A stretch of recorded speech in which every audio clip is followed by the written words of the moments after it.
school in Pittsburgh, Pennsylvania. It was my AP US history teacher, Miss Wilt, who was the first person to praise my writing, and someone who I still exchange Christmas cards with. I thought she was kind of old back in 1973, but she's still with us and really continues to be an inspiration for me because she really did set me on the path I've been on ever since. But when I was in college, I was an English major, and Moby Dick was my favorite novel of all time. And in 1986, when I was 30 years old, I was married to my wife, Melissa, and we had 2 young children. And we made the decision to move to Nantucket Island. And Nantucket is an island just 14 miles long, almost 30 miles off the south coast of Cape Cod. And I was excited because this is where the Pequod, the fabled ship of Moby Dick, sails from. So I was very excited to be living in the port of the Pequod. But as I was there, and I was actually at home with the kids, I was a stay-at-home dad. But I became increasingly interested in the history of my adopted home, Nantucket, because Nantucket was the whaling capital of the world in the 18th and 19th century. And this was before petroleum. And so before we drilled holes into the earth and extracted petroleum, we killed whales. And you stripped off the blubber, you boiled that into oil, and it was Nantucket whale oil that was lighting the streets of London and Paris and lubricating the machines of the emerging industrial age, and Nantucket was right at the center of it. And I decided I wanted to research what would eventually become my first work of history away offshore. And it was while doing that I came across the book that ultimately set me on the path that would become Valiant Ambition. And the book is called Letters from an American Farmer by Hector Saint-Jean de Crèvecoeur, who is actually French. Crèvecoeur means broken heart. And Crèvecoeur had fought in the French and Indian War prior to the Revolution on the side of France. And after that concluded, under circumstances that are still really unknown, he ends up in America, living on the Hudson River Valley, just north of New York, married to a local girl, and he loves America. He had been born in France, traveled throughout Europe, but nowhere in the world was it like it was in America. In the 13 colonies, it didn't make any difference what country you were from, what economic background, religious background. If you arrived in America and you were willing to work, you could make something of yourself. And in one of the 12 letters that comprise Letters of an American Farmer, Crèvecoeur famously says, "What do we make of this American, this new man?" And so this is a love letter to America. It's a story of a utopia until you come to the last. And I was reading it because Crèvecoeur went to Nantucket, and 3 of the letters are about the island. He saw it as an emblem of this new land. And it is a love letter until the final letter, the 12th letter. His utopia has been destroyed by the outbreak of the revolution. Crèvecoeur says, why are we having a revolution? These 13 colonies have a people that are the most prosperous, freest people in the Western Hemisphere. What are we rebelling against? With the Declaration of Independence, the patriots come into town and demand that people take a loyalty oath. And he says, I don't know what to think. I love this country. What's going on? Many of his friends refuse to take the oath. Their properties are confiscated by the patriots. And to him, it seems like this is just an excuse to take people's land and their homes. And across the river in Westchester County, where the British have occupied New York, and Washington's army is to the north in Peekskill. And in between, in Westchester County, it's known as the neutral ground. And it's more like a DMZ, where gangs of patriots who call themselves Skinners fight it out with gangs of loyalists called cowboys, literally raping and pillaging former neighbors, all in the name of a political agenda. And it's farms abandoned. It's a civil war. And Crèvecoeur says, I don't want any part of this. He decides he has to go back to France. He takes his oldest son with him. He goes to New York, where the British arrest him thinking he's an American spy. He he's written a manuscript, this manuscript, Letters from an American Farmer. He desperately wants to get to Europe and publish it. He and his son finally get on a ship, sail across the Atlantic. They're wrecked on the coast of Ireland, literally plucked from a rock. He's holding his manuscripts, makes his way to London, and in 1782 it's published. And it's probably the best account we have of 18th century America. And when I read this, I said, wait a minute, this is not the version of the American Revolution I grew up with. I grew up with it. It began when citizen farmers, militiamen, banded together, and after a war of 8 years, managed to defeat the mightiest military power on earth, and thereby threw off the shackles of British tyranny. But what Krivkor was describing was completely different. This was a war in which Americans were fighting it out among themselves. I realized I needed to go there at some point. Well, the book that precedes Valiant Ambition is called Bunker Hill, and it's about the revolution hitting Boston. All my books are about communities under enormous stress, whether it's a crew on a whale ship that's been rammed and sunk by a whale and they're forced to take to their whaleboats and suffer terrible deprivations, or it's 102 pilgrims on the Mayflower about to be deposited on the coast of New England in the winter and trying to figure it out. I wanted to explore what happened to the town of Boston in the Revolution, when their city would be completely, literally turned inside out, become occupied by the British. And so I began writing this book, and it climaxes with the Battle of Bunker Hill, fought on actually Breed's Hill, and what I was most interested in was what happened after the battle, when George Washington appeared.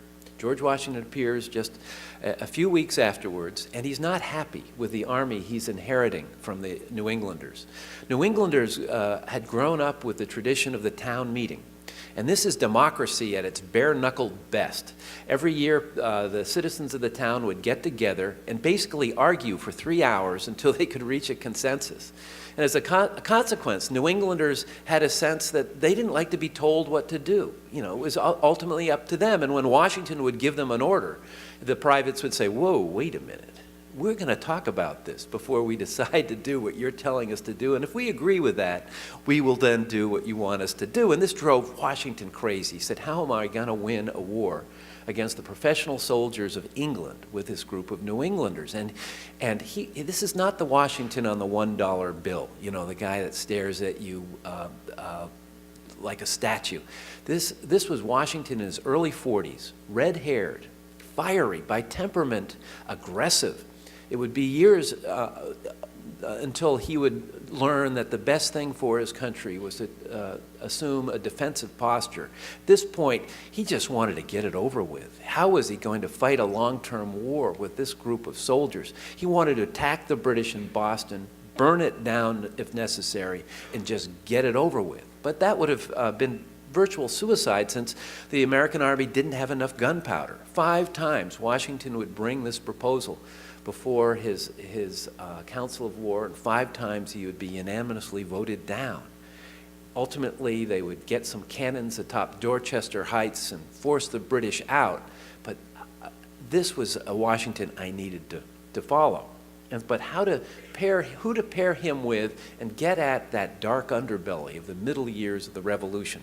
Enter my mother, Mary Ann Dennis Philbrick. My mom was a different kind of woman. She definitely marched to the beat of her own drummer. She loved to tell you exactly what she believed, particularly if she knew you weren't going to agree with her. For one thing, my mother smoked a pipe. And I have to tell you, when I was in high school and we'd go out to dinner on a Friday night and both my parents would light up, it was just like, oh my gosh, you know, what am I going through? And my mom's hero was Benedict Arnold. And I would go, Mom, I know you're a contrarian, but what is this? You know, if someone calls me a Benedict Arnold, it's worse than being called Satan. For an American, it is evil incarnate. What the heck are you talking about? And she always said, no, there's more to the story than you realize. He was our best general. He had his reasons. Well, I am here before you this morning to tell you, Mom, you were right. Because, and with Mom's prodding, I realized Benedict Arnold was the one I wanted to pair with George Washington and get at this middle period of the Revolution. Valiant Ambition begins in the summer of 1776. The British have been forced to evacuate Boston, but the Empire is about to strike back with a vengeance, and it's New York that they have their sights on.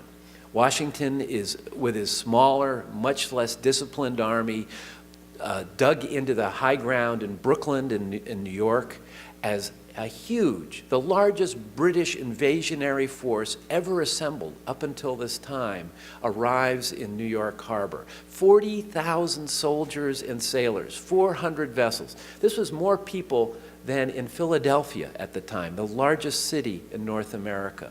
And they were all, and Washington had to deal with it. What would become known as the Battle of Long Island would not go well for Washington. He would be completely outgeneraled, forced to retreat across the East River in a brilliant nighttime retreat, but it wasn't good. From New York, they were forced to retreat to Harlem Heights, where Columbia University is, and ultimately after that, across New Jersey to the other side of the Delaware River, and losing 80% of his army to desertion. This was bad. The British had New York, but they also had a toehold on a corridor of water that reaches all the way to Canada. You go up the Hudson River to Albany, take a slight jog to the right to Lake George, go up Lake George and a slight jog to the right to Lake Champlain, which is a lake with river-like dimensions that goes more than 100 miles into Canada. Whoever controlled that corridor of water, because this was a time before multi-lane highways, the only way to transport a large army was by water. If the British could get a hold of this, they would be able to cut off New England from the rest of the colonies, and it's game over for America. They had New York. They were working their way up the Hudson, and there was another large invasionary force about to come down from Canada, down Lake Champlain. And there was one American general poised to stop him, and his name was Benedict Arnold. Now, by this time, Benedict Arnold had made a real name for himself. He was proving to be probably our best general. He hears of Lexington and Concord, and he says he had grown up in New Haven. He was a seagoing merchant who traded in horses. So he knew horses, he knew the sea, and he recognized if there's a war, we need to have Fort Ticonderoga at the southern end of Lake Champlain. He and Ethan Allen stride side by side through Fort Ticonderoga, take that. But Arnold was a difficult sort. He had a thin skin. He did not suffer fools gladly.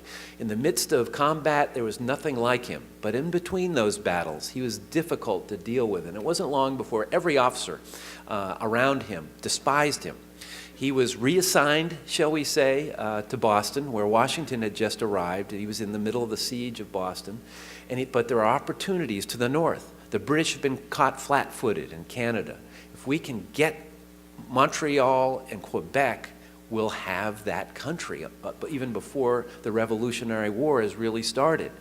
One group is going up Lake Champlain. They take Montreal. The tough one is Quebec. How to get through the wilderness of Maine, up the rivers, not with the river, how to get there.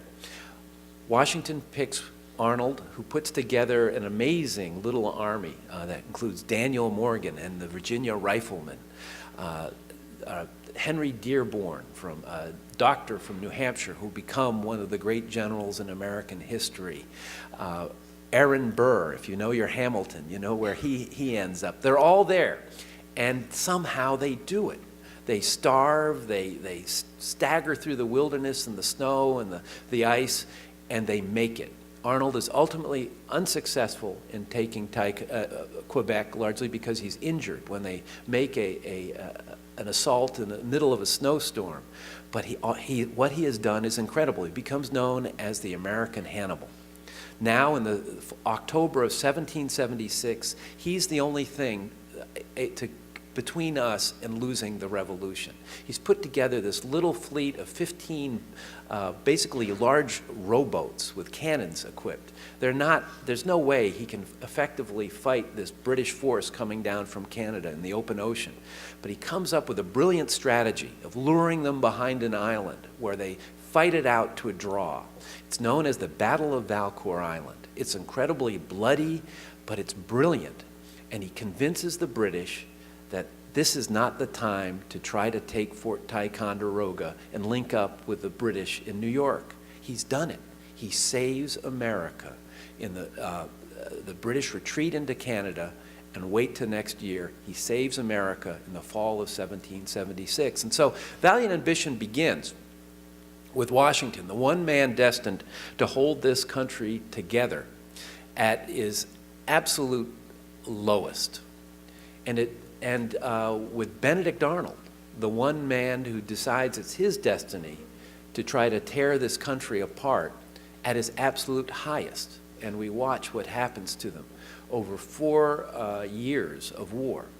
And so this is really a character analysis. And the extraordinary thing about Washington is he had the ability to, he wasn't trying, he realized, he grew up, he was a hothead as a kid. He had what we would call anger management issues. And he realized it was holding himself back. So he set upon a program of trying to change his behavior and to get a handle on his emotions. And when it came to the revolution, he wanted to fight.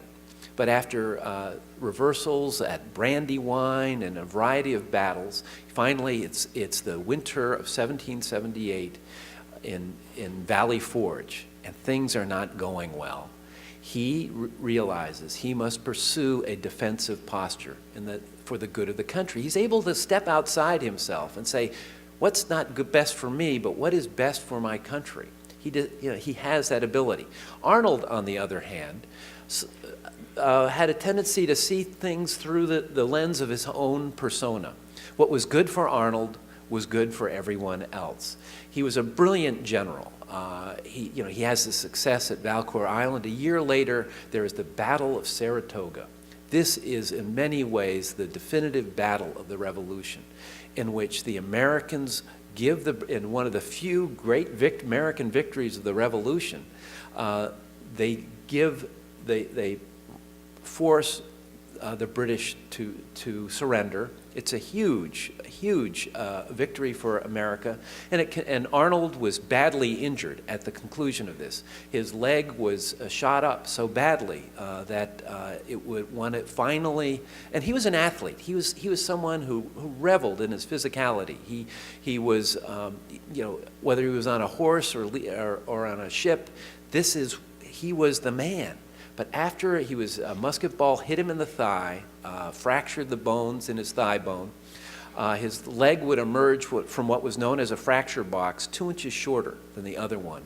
It would be more than a year before he could walk unassisted, 2 years before he could ride a horse. By this time, the Congress had not given him the promotions he had expected, and he began to wonder, why am I doing this?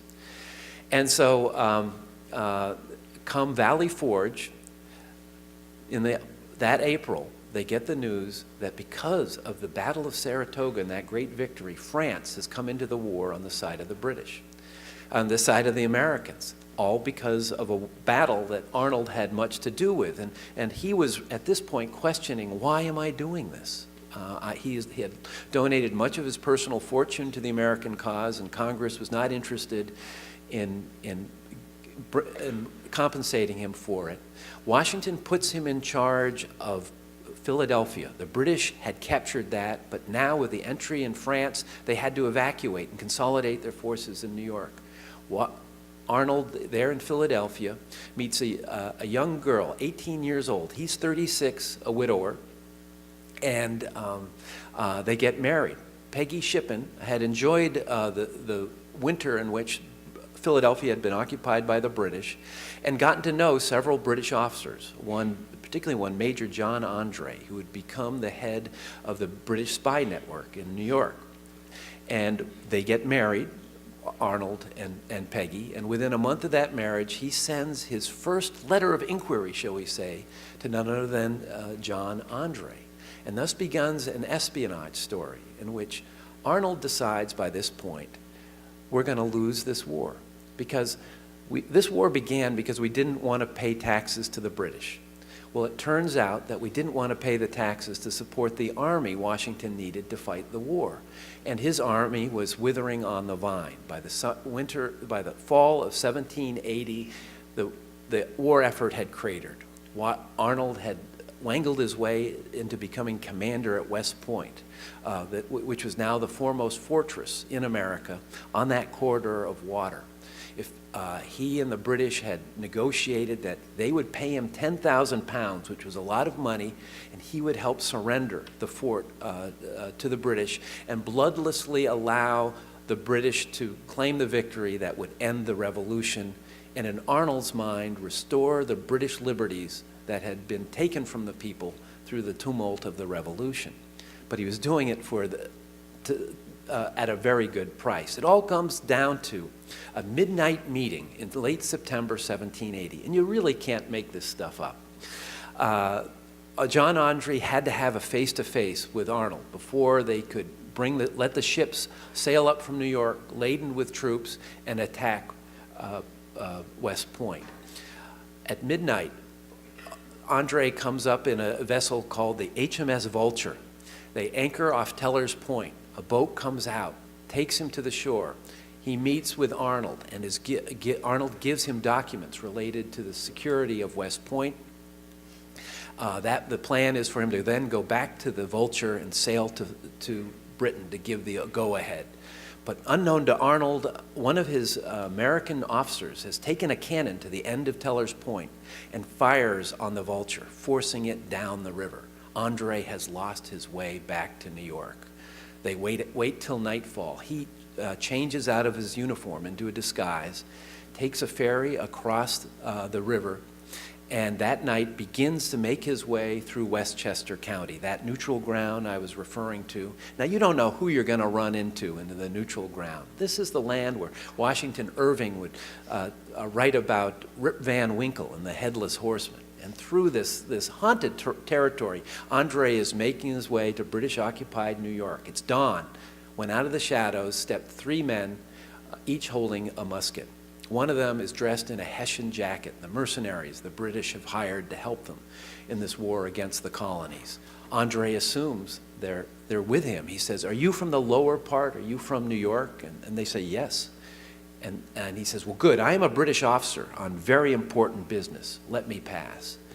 And they say, "Get off that horse." They are American militiamen. The one with the jacket had just been in a British jail in New York a few days before and used that jacket to escape. They search him. They find those documents. And they realize that he is a spy. But they don't know if he stole those documents from Arnold or whatever. They send a message to Washington, who has just had a meeting with French General Rochambeau in Hartford and is on his way you can't make this up, on his way to meet with Arnold at Arnold's headquarters just below West Point, and another message to Arnold.